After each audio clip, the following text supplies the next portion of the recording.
po, good PM Sir Apache na ito aparato mo, small MPPT. So working na yan. Mag-harvest tayo dito ng 4.6 ampere, then 70 watts. Okay. So 13 volts ang voltage reading natin. No? So yan. Siyempre depende sa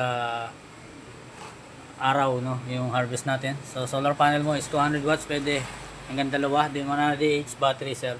Then yan, blower natin is automatic, no. Kusang under yan pag mainit. Then low voltage disconnect ay 11.5. Okay. Then 1.5 ang reconnect. Reconnect 1.5 plus 11 is 13, no. Ilaw uli LED red. Then magkakaroon ka lang ng kuryente. Yung 11.5 ay pag na-reach mo yan, habang gumagamit ay mamamatay ang aparato. Wala kang output na 220 volts. So ngayon, yan, breaker ng solar panel, breaker ng battery, at breaker ng inverter. So maglagay tayo ng load dito, no. So ito, kunin natin itong tinetest natin dito, no? Okay.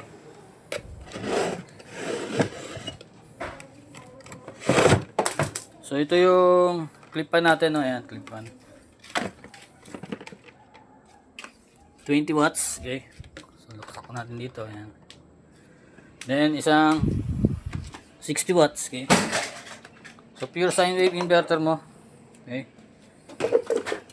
Pwede sa washing machine, tinta, walang problema, no? At daytime. So sa gabi hanggang malobat lang yung battery mo. Ayan. So paano patayin to, sir, no? Ganun lang rin. Tanggalin mo yung load sa bahay natin ng kuryente.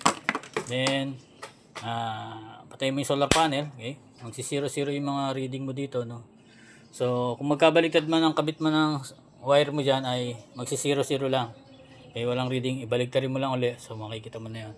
So 0 na. Then yung inverter, then yung battery, no. So ganyan yan pag ino-off. Pag i-on mo naman, una yung battery. Okay.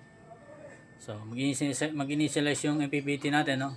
Then yung mismong solar panel, no. So either sa dalawa pwede magsabay na doon. Una mo. Basta una yung battery pag ino-on. Okay, so yan. 67 watts yung harvest niya. Then inverter buksan natin. Okay, yan. 13.4, malakas ang battery. So lagyan ulit natin ng load dito. Clip-pan. Yan. Then lagyan natin itong electric pan natin, 60 watts. So balutin ko na to, sir, pero bukas natin masiship dahil sarado sa XPX. Okay, salamat ulit sa pagtitiwala. So pwede naman tayo mag-chat or video call sa mga concern mo, at nakapa-add friend na rin naman tayo. So meron din tayong GC, no. So anytime naman pwede tayo mag-leave the group kung medyo maingay ang GC. So salamat ulit sa pagtitiwala. God bless.